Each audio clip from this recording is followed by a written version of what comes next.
Hello and welcome to another episode of the Best You interview series. It's Gary here. Again, thank you very, very much as always for taking the time to join me for this episode. And today I'm delighted to be joined by author, researcher, speaker and human communication expert, Dr. Etel Leit, who's here to discuss why breakups shake us to our core and how to thrive forward. I just love that sentiment of thriving forward. Dr. Etel is a prominent figure in psychology, education and entrepreneurship and is the founder of SignShine, which is a family centre based in Beverly Hills. Holding a Ph.D. in psychology and a master's degree in leadership and education from Pepperdine University, Dr. Leit began her academic journey as a linguist after serving as a commander in Israel intelligence. As a dedicated researcher in human connection and relationships, Dr. Leit has extensively studied the dynamics of effective communication. She brings this expertise to her role as a faculty member at Palo Alto's Sofia University, teaching Ph.D. students in Ph.D. psychology and business programs. Dr. Leit is also a celebrated author with works including Unaddicted to You, You Are My Sunshine, Where is Water, and The Emotional Code. Dr. Leit is a familiar face on television with appearances on CNN, NBC, KTLA and Fox 11, where her insights on empowerment and communication resonates with wide audiences. Beyond her academic and professional accomplishments, Dr. Leit is a world traveller who values cultural diversity and is fluent in 5 languages. I hope one of them is Scottish, and that brings a global perspective to her work. Dr. Leit, thank you very, very much for joining me today. Thank you, Gary, for having me. I was really looking for it because we met before, and this is just an amazing way to bring a real conversation to our listeners. Absolutely. And a conversation that not a lot of people are having, so let's take it back a wee bit with your journey thus far. A varied background, of course, and lots of accomplishments in there. What parts of the journey were specific that took you to researching and writing about the difficult and kind of, if I could say, under the radar topic of the impact of breakups? Yeah. So, the obvious when people say, I really experienced a really difficult breakup of my parents when I was a child. We were literally the first family to get divorced. It was so rare that we kept it as a secret from my grandfather. Oh, wow. Really, we had to make, as little kids, we had to make up stories. Whereas my dad and my grandpa didn't know at first that my parents got divorced. It was the rare. I went to school and I remember I was really embarrassed and ashamed for having my parents back in Israel, in Jerusalem. Jerusalem is a very religious place. They got divorced. Yeah. And I carry that pain, forward. And I remember when I got married, I said, I will never get divorced, ever.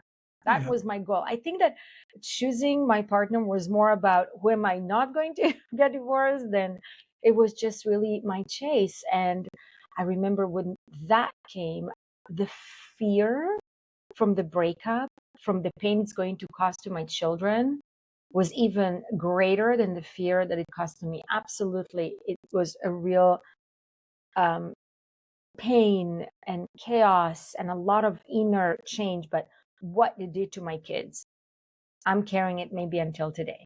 And then I started looking around and seeing how many people just go through the breakup. When social media come and it's so easy to do that. Nope, nope, nope. Next, next, next. We live in a society of instant gratification. It's like Yeah. more now, more now.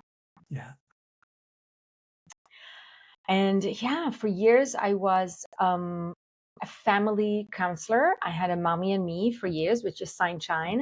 I really consulted parents how to communicate better with their children. And slowly, slowly, all the conversations with the parents were about relationships. The kids grow and they have breakups and they get divorced. And I see the need of something that is so powerful and is practically part of our lives, but it's really judged for, I would say. Yeah. So you take these experiences that you have, and then you start to say, I need to do something about this. Yeah. I have to be able to contribute in some way. How much part of that was understanding your own journey Yeah. in and of the moment? So it's really was bound by observing. Um, the one thing that I saw, people don't take responsibility for their journey, right? Yeah. I can tell you that my biggest growth and the growth of my many, many clients is the minute that you take the responsibility for your actions. This is the change. And oftentimes when people come to my office on my consulting groups, they come with a lot of sorrow about the other person. He did, she did, he did. I call it the monkey talk. It's gone like that. Okay. They come with a story that someone hurt them. And by the way, that was definitely the story of my parents. It was always the blame, complain, shame. They did it to me. When Yeah. all along, it's our growth, right? Something that I always say is like, one day you're going to write this person a postcard, thank you postcard, saying, thank you for helping me grow. Yeah. Because without this breakup, we will never grow. We will stay in this, we can go another breakup, another breakup, but we will never grow if we're not going to say, okay, wait, what is my part in it? Yeah. What can I change? And not saying that sometimes the person that is with you did always right for you, but there is something that you chose to be there, Yeah. right? I joke with, not joke, it's not a joke, but I always tell my feminine energy, the women energy in my office, we don't live in Iran. You don't have to stay there. You have options. Thank God, we live in a Western society. Yeah. Some parts in the world, they don't have any choice. Yeah. Also ultra religious, homes, they don't have choice. You really literally have to run away. Yeah. So why did you stay? And then you complain. Yeah. Yeah. And it's a vicious cycle. So the ownership part is really, really interesting Yeah. because you're trying to you're trying to help a person move forward in an emotional state. Yeah. And sometimes, many of the times, they're not at their best. They're stressed, and when they're stressed, they're distracted, or their energy's low, or it's certainly in catabolic energy rather than anabolic energy and such. How do you try and achieve these breakthroughs when they are having other things going on in terms of stressors? You said it so beautifully, because when our nerve system is fragile, it's not the place of creating the grow, but it's a place of awareness. Yeah. Right? For any change, and if our followers have any notes or taking any, writing anything, write is, for any change, it begins with awareness. And I call it the 3 A's. Okay, the triple A: awareness, acceptance, and then action. Yeah. People came up to me like, okay, like, what do I need to do? I'm like, first, awareness. Where are you? Yeah. Just be aware of the pain. Be aware of the story that you're telling yourself so many years. Be aware of what is. Then we have the acceptance. Oh, wow, I've part in it. Or, oh, Mm. wow, I didn't notice that because my parents, I didn't want to be like them, but I'm actually like them. The awareness of like, I'm always magnetizing the same person. And I call them the jerk, but it's like, I'm doing it. That's the acceptance. Okay. And now the action. So it's a process. It's not like boom, boom. Nothing is a really process. And if you take the time with the right person, I cradle them first. You listen. You create a safe space. Yeah. To have the nervous system, calm down. We have a safe space. You're heard. You're here. That's how you do it first, and then you start with a pushing. And I always say I have a dimple, but I also was a commander in the Israeli intelligence. So when you come to work with me, either in an e-course or as a client, it's not easy. It's fun, it's loving, because I all about love, but it's not easy. Yeah. You're here to work. Yeah. Yeah. Absolutely. When there is mud on the floor, it's not a beautiful road all the time. Yeah, exactly. So, from your experience, your literal experience with your family and your own relationships and the research that you've done, why do breakups, specifically breakups, have such a profound impact on our emotional and psychological well being? I call it dependent syndrome. So we came to this world not, as mammals. We are not solist animals. We need other people to literally to survive, right? So Yeah. if you take a baby and this baby is not going to be held, research shows that this baby is not going to survive. When I was a teenager, my mom, my grandma, my grandma, my great grandma, they all worked in a hospital. And my mom worked close to the babies, when they had the babies. And some parents don't know that, but they leave their kids, they leave their babies in the hospital, either Literally because leave them. literally leave them. Oh, Yeah. Either because they have drug issues or because the baby has some sort of disability. They just leave the baby. And I have goosebumps every time I tell this story. And when I was a teenager, I used to go to the hospital just to hug the baby, to hold the baby. Right? yeah. It's actually some things that volunteer people do just to hold, cradle the babies who are left alone. I mean, the nurses have so much work to do. How much they can really hold a baby for an hour, they can do that. That for itself is a medicine for a little child. Yeah. It's a pure, that's how they survive, just from by human touch, Yeah. which shows you how much we literally depend on the existence of somebody else with us. Mm. Right? So it's obviously for evolution, to have more kids, to grow the world, but it's also very emotional. Yeah. A person cannot grow and survive alone. And then you develop this relationship with a person, which, by the way, resembles many times to your caregiver.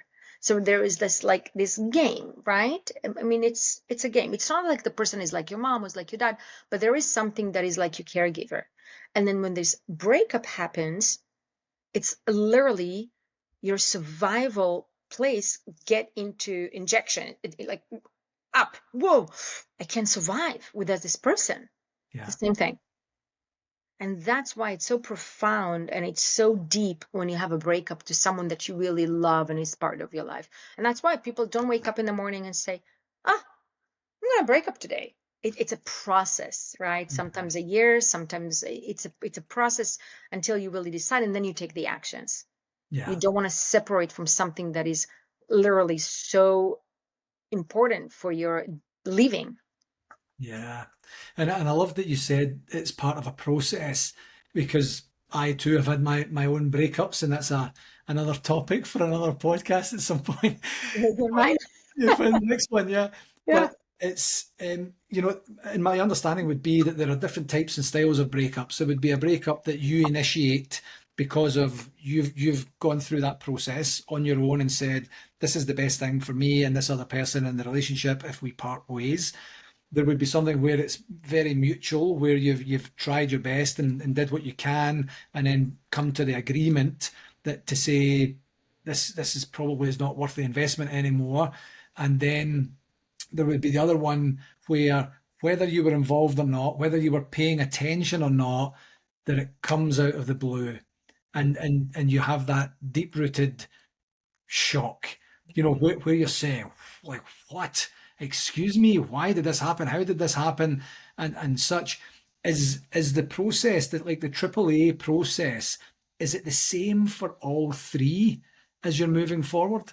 Absolutely. What I said that the triple A Yeah, is for any change, for right. any change, Yeah, when you have the awareness and then you have to the acceptance and then the action, yeah, right? Nothing is like that, which is contradictory to all the social media, to ChatGPT, to AI, because it's faster, faster, faster. Do you know that our kids' brain plasticity, like the plasticity of the brain, is actually changing?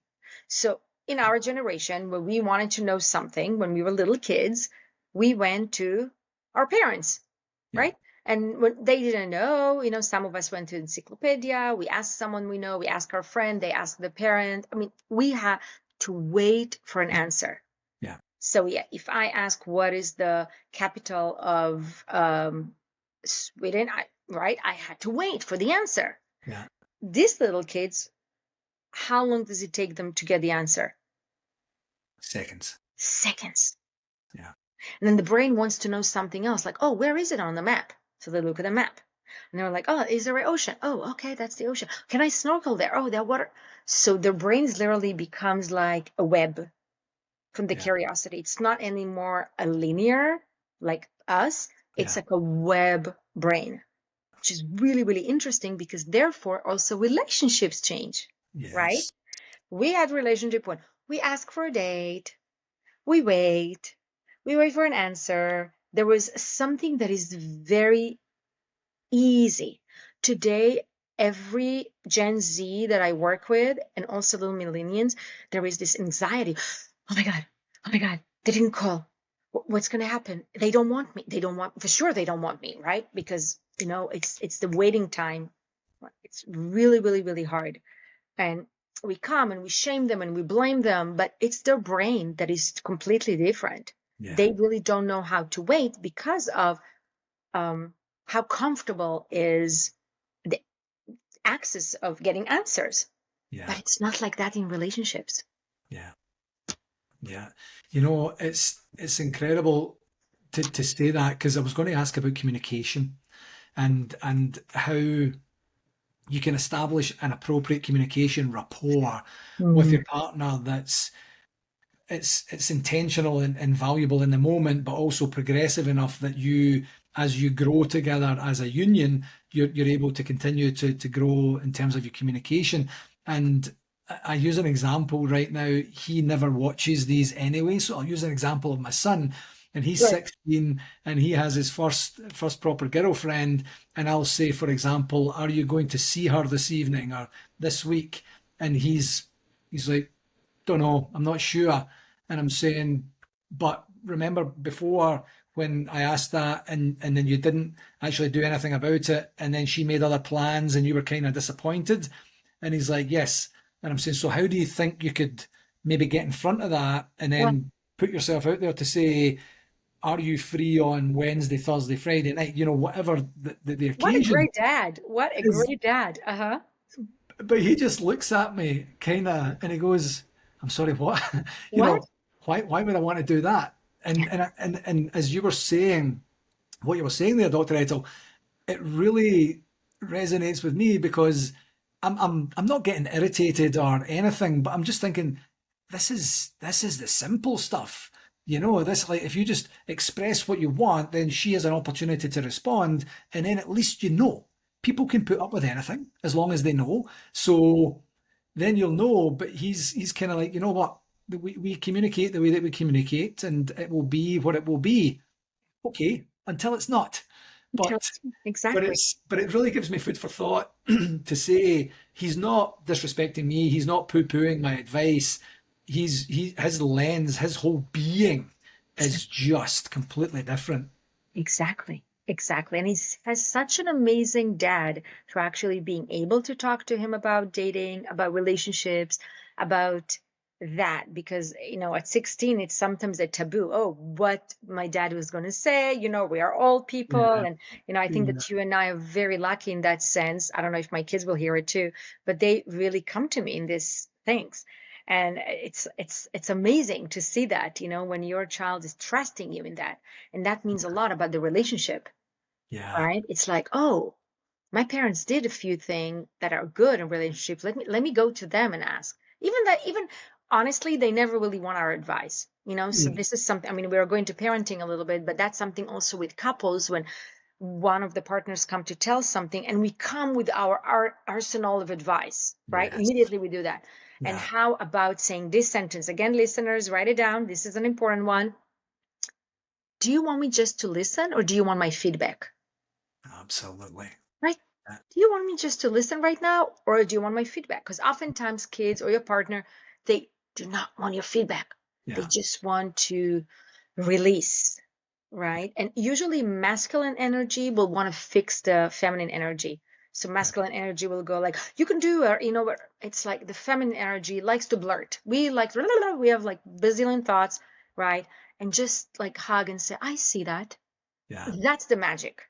Yeah. That's a really, really the magic. I see that. Yeah. See how hard it is or frustrating or wow, let's celebrate together. Magic of communication. Absolutely. Yeah. So let's take that a step further. During a breakup or post breakup, how important, from your research and experience again, is open, honest, timely, accurate communication? What does that look like, in fact, Yeah. during that time? Yeah. So, you asked me to write a book right now. It's the biggest thing ever. Yeah. So there are two ways to communicate. When do we communicate, right? When we need something and when we feel something, right? When a baby communicates, they point. Yeah. The pointing means I want it, I please, or I see it, right? It's either a feeling or a need. Yeah. That's how we communicate, right? And oftentimes when it's I feel it, people come to the other person. I'm not talking about the beginning. I'm talking about a breakup right now. Not when the dopamine and the serotonin are there, but when a lot of, the anxiety, the cortisol is like rushing. They just want to say you did it and to blame and complain. Yeah. Communication style, not so good, right? Yeah. Especially in a place when you feel so at loss or pain or blame. First, before, it's always about when to communicate and how to communicate. So always when, listeners writing, and when and how, always when and how. So I even say, knock on their door or whatever and say, can I make an appointment with you? I have something important to say. Because if you decide the when to do it when you're really upset or something is going on, it's always going to come as blurting who you are so you can understand my feelings. And the other person is going to defend, it's going to be like, defending each other.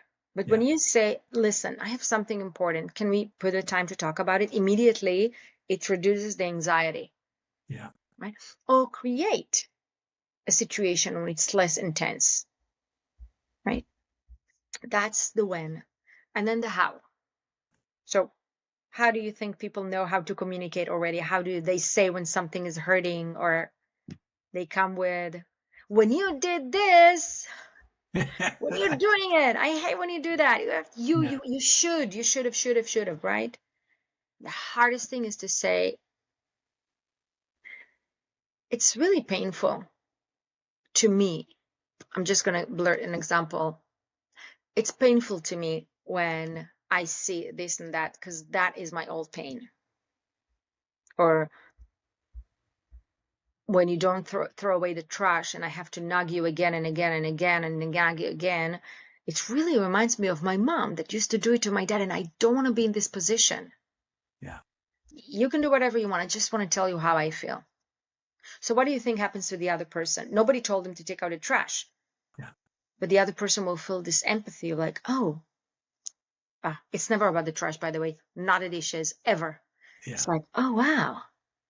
So she doesn't like to be the person who nudges, right? I'm just giving an example literally from my clinic. Yeah. Oh, it's not about that. So when I do that, I step on her pain. I really do that. Okay. And vice versa. When I want to go with my friends to, I don't know, and you start, when I'm going to be back, when I'm going to be back, it hurts me because, my freedom is value that I really appreciate. And that's why we came together, because freedom for me is something that I value. Yeah. And I love you. And it doesn't mean when I go out with my friends, I don't love you. So you see, it drops the conversation to a completely different level, but it takes time and practice to do it. So first you do it with someone that you trust, and then you do it assignment alone, and then slowly you learn how to speak it. It's a different language. Yeah. I speak 6 languages, I should say. I speak the language of love. Yeah, Okay, exactly. how do it's really, really hard. I'm Yeah, not saying it's easy, yeah. but miracles happens after. Absolutely, and it reminds me of what we chatted about prior to recording when we met before, was you had said that relationships are a business. And if someone is having a business conversation with a colleague that says, like, you and I are just missing each other, it's really important that we work together for the betterment of this business that we're in. And as it turns out, the business is the strength of this relationship and the longevity of the relationship. Would you prepare in a business setting differently to how you would at home? The answer is probably almost 100% of the time, yes. Right? Because Yeah. it gets a different type and style of attention. And I love that. It really resonated with me before. So I'm glad that we got an opportunity to talk about that. Is that an example or a frame of reference that you see working with a lot of your clients that you work with? Yeah. And I will start with why people even come together and then why they break up. It's the same thing. And why even they come together to a business Mhm. and why they decide to, not to do business with this person. So again, listeners, write it down. The three V's. I call it the three V's. Vibe is the first thing. When you get the vibe from someone, you want to do business with them. You Yeah. want to get into partnership or relationship with them, right? It's all about the vibe. By the way, the partnership vibe, it actually stands also in the scent. So in the app, they can look like, wow, amazing, whatever. But then when you see them, you're like, I don't know, right? It's the scent. We're mammals. We create a romantic relationship through our nose, right? Yeah. So first V is the vibe. The second one is the values, right? The Yeah. values. For example, I just mentioned this couple about going out with his friends when she's nagging him, don't go, don't go, don't go.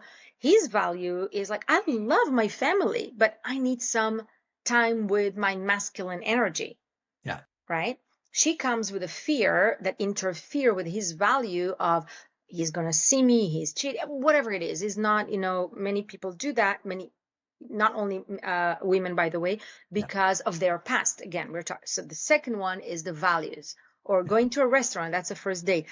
Is he ordering too much? Is he yelling at the waiter? Is he pulling the chair for you? That's all values. It's not this Gen Z don't and don't do. It's just values, Yeah. right? And then the last one is vision. Okay, so again, the values is also with a company, like Yeah. what's the values of a business. And then Yeah. the last one is the vision. Where are we going to go? Do you want kids? No, I don't want kids. I want only dogs. Do you want to live in the city? No, I want to live in the farm. Same thing with the business. Where are we seeing vision of this company? Do you want to see lots of clients? Do you want to do e-marketing? Like, what is it? So this, when you check these three V's throughout your relationship, Yeah. and you don't trust that the same values and vision are of 15 years ago, 3 years ago, you're going to have thriving relationships. Yeah. And then you can also have thriving breakup, right? I heard Gwyneth Paltrow speaking, and she spoke about conscious divorce. When you sit there and you're like, our vision is not the same anymore, Yeah. right?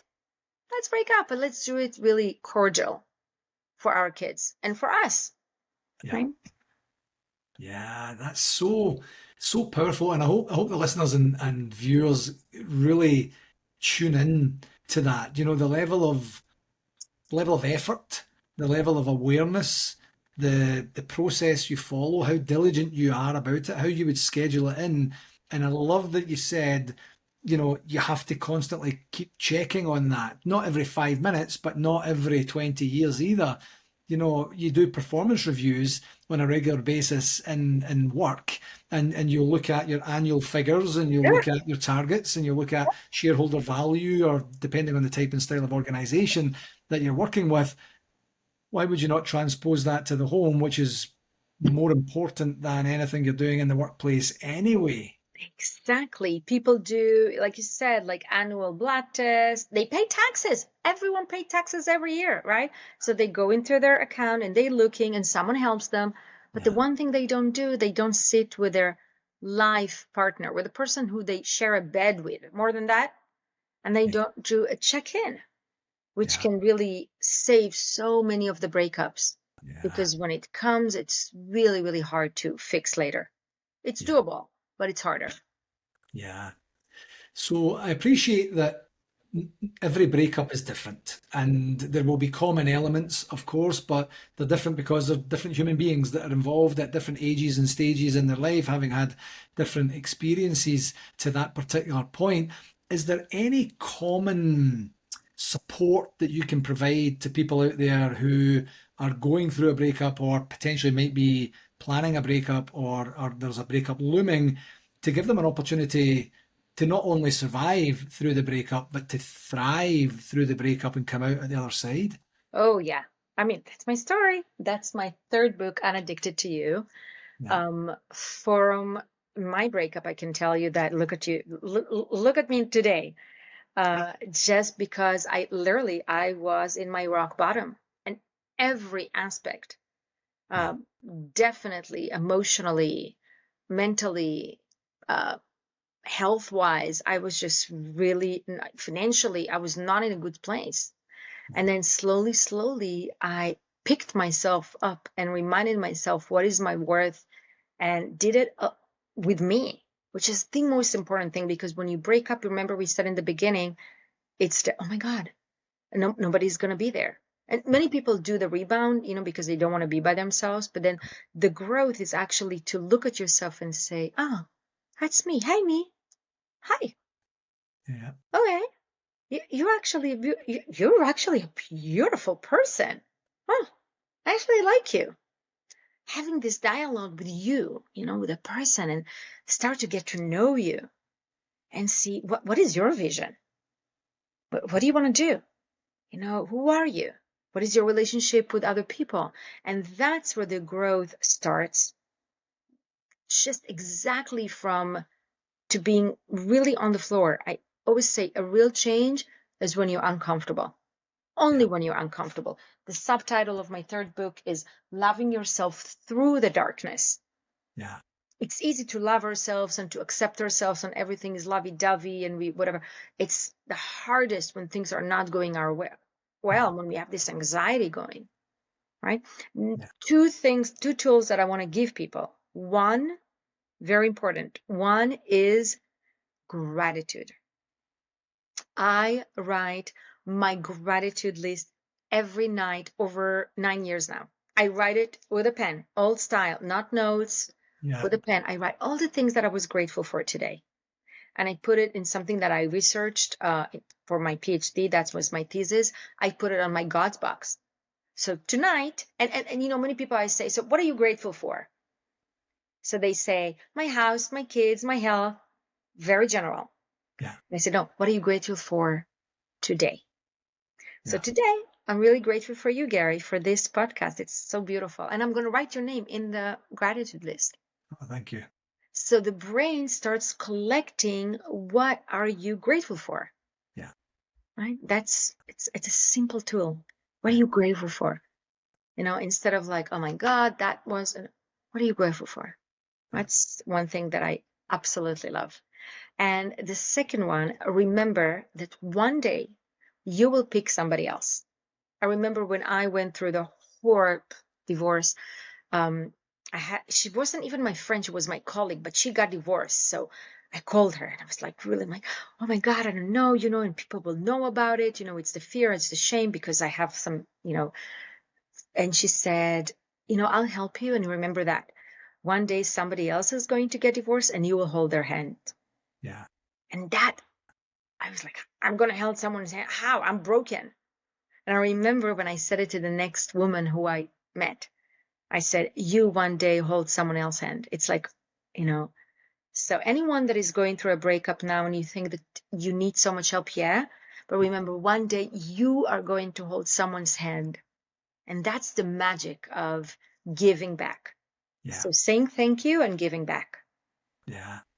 That's so powerful. And what I love about that, especially on the gratitude side, is you alluded to it there, you start to you start to become more intentionally present Yeah. during the day because you know that you have this exercise coming at night, not that you dread it or anything, but you then start to pay a different type and style of attention where you're kind of like, that's going in tonight. I'm going to mention that tonight. This is the second time it happened. I didn't mention it first time. I'm going to mention it tonight. And then it just creates this expansive opportunity to see things differently, to see things actually even just literally for the first time, things that you might take for granted as you're traversing through daily life. So I would absolutely echo everything you said there in terms of that. Thank you. And it's beautiful. We spoke about your son, and I have kids. So when you do it with kids, because the brain of the kids is very, innocent and just sponge. So when you start doing it with young kids, their brain says, oh, I need to tell my parents in the evening what I was grateful for. So they come and they're like, I'm grateful for, whatever, Lisa, she gave me a candy today. And then their brain is starting collecting that instead of collecting what wasn't right. Because our brain has a filter. It's called reticular activation system.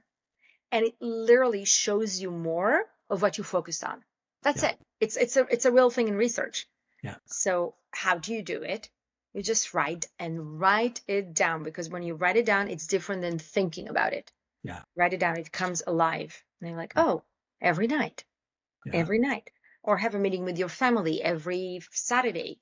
What are you, the grateful thing that you had? Many religions actually do that. They sit around the table and they say the, how do you call it, when they hold hands and they say the gratitude, right?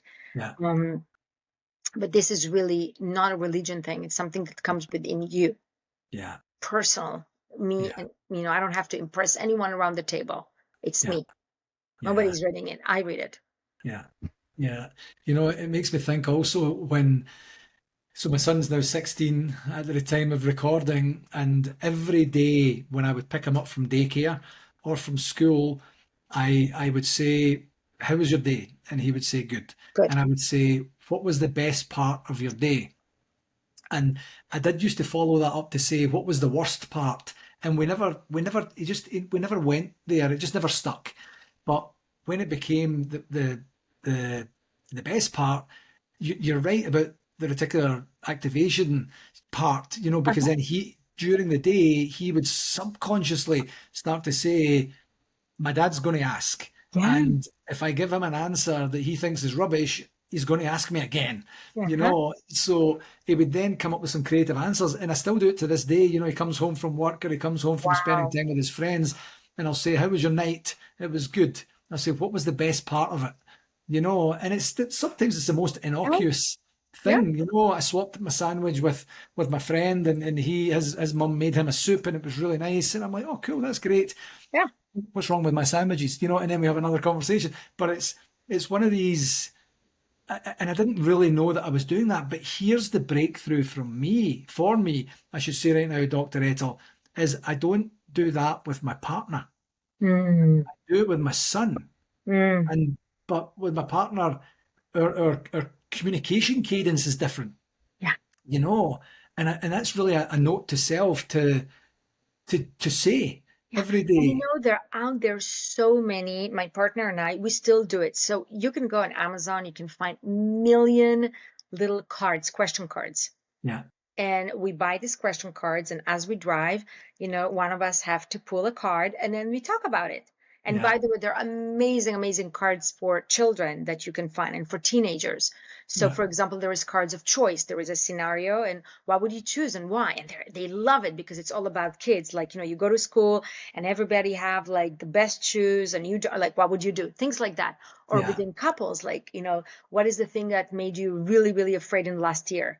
You don't ask these things naturally, but when you pull a card, it's a fun one. Listeners, another thing to write down, buy this deck of cards, right? It doesn't have to be made by something or literally, I don't know, I'm making now maybe a commercial, but Shein sells it, right? Which is $3 a deck of cards. I didn't mean to do any commercial, any whatever, but go to Amazon, go to anywhere. You will find these cards, which are empowering conversation, deep things, funny things, interesting things, sad things. Go through their emotion with someone. Then it doesn't go exactly what you said. How was your day? Yeah. Right? Yeah. It's beautiful. Just you see what you went through now? You went to the awareness. Yes. Right? Okay. Now we're doing it with you. So you went to the awareness. You had the acceptance of, I can do something with it or not, right? Are you going to have the action of actually getting the cards or doing something? 100% yes. Yeah. Amazing. Now, will it be different than I would tell you, you should buy the cards to have a conversation with your partner? Different process. You Exactly. really went through the way of like Yeah. awareness, acceptance, Yeah. action. Yeah. Beautiful. That's so powerful. Yeah, I love it. A real live demo. I love that. Unscripted as well. Fantastic. So, as you know, Dr. Etel, this is called the Best You interview series because I like to empower within people that there are always different versions of the best version of you, depending on what you're talking about in your life. What's one regular practice that Dr. Etel employs to be the best version of you? I have so many practices. One of them is the gratitude, which makes me really, really grateful and better and see the better things. Yeah. The other thing is what makes me better is every new moon, I do my moon intention, which is my manifestation for the next month. Right. And I read it every night before I go to sleep. That too, I do for 10 months now. And I have a whole e-course about it. How do you do it? Because it's not just what you see, you write it down. There are special colors to do it. There is a special formula to do it. And I really do it every night. And all the things that you see here in front of you are I really, it's thanks to my manifestation. Yeah. So I look at the month and I say, okay, if the moon, because it's a new moon, grows, so also the things that I really would like to see. And I write, what do I see and how do I see them? And it comes here. For example, we're right before the TEDx, but I'm sure when this episode is going to go to the air, that my TEDx is going to be already on air. Yeah. I saw myself on the stage with TEDx. Yeah. And my partner and I doing it all the time. You know, we do a new moon, but then before any trip, we do a manifestation together. And it's amazing. Everything we say come true, right? Yeah. So obviously we don't say we want some bad things, only the good things, and they come true because the minute that you can feel and see something, you create your reality in it, and you create the better version of yourself in a very easy and a beautiful way. Because most people are afraid. Oh my God, I'm afraid, right? That's what the mind reticular activation system goes to. But we are going to show, oh, no, can you see it? Yeah. Can you feel it? Yeah. So it's yours. Right? Many people say, oh my God, I want $10 million in lottery. Okay, let's do that. Can you see that? Yeah. Oh, yeah. Can you feel it? Can you actually feel it, having it, like counting, like having, that's like a very little one, but love or anything. Now, not only see it when I say it, see it all month, every day. If I ask you every time, do you see $10 million in your account? Oh, yeah. So that's how you start. Okay. Yeah. And one thing that my partner and I, we actually wear this together. Our first date, you know how people do, cheers or, Hebrew L'chaim, or what do you say, Scotland? Cheers is typically what we would say. Yeah. Yeah, cheers. I have no idea why I said, and it was in March, right? And I said, Happy New Now. And he said, Happy New Now. Yeah. And we decided to take everything that we have between us to the now. Yeah. So whenever the anxiety goes into what's going to happen, we're like, Happy New Now, baby. Oh, Happy New Now. And even when we say that, we know that the other person is having these thoughts of like, Happy New Now. There is a big hug, Happy New Now. And we both wear this very simple one that says it's custom made Happy New Now. Oh, I love it. Because it's all about being in the now. Yeah. Yeah. Incredible. This has been such an enlightening conversation. Dr. Etel, where can people find out more about you? Oh, so Dr. Etel Leit, this is one of my books. If you go on Instagram, TikTok, YouTube, definitely YouTube, Amazon, you can see my 4, but coming 5 books. The 5th one is coming in October. Podcast. And also, if we have any listeners from China or Chinese, I also have the app Little Red Note. Everything is translated to Chinese because I have relationships from them. And definitely my website. You can find 4 different courses. One I spoke about a few of them here. Manifest Your Soulmate. which not only if you are single, definitely if you are in a relationship, because your soulmate, you can change it within it, how to set healthy boundaries, how to stop people pleasing, because people pleasing is lying to myself and I don't want to do it anymore. We've done it. And lots of tricks and tools, because I'm all about the tools, not only about talking wah. It's really about the tools that people can go and say, wow, I know how to do it. I have some tools here. That's my best goal. So hopefully find me and say hello to me. I love when people DM, say hello. Usually it goes in the process of the team, but usually I go and I answer back if you have any question. Fabulous. This has been such an enlightening conversation. I Yes. feel much lighter. Literally, the energy that's been created has just been absolutely fantastic. I can't thank you enough for coming on the show, Dr. Etel. Thank you very much. Thank you.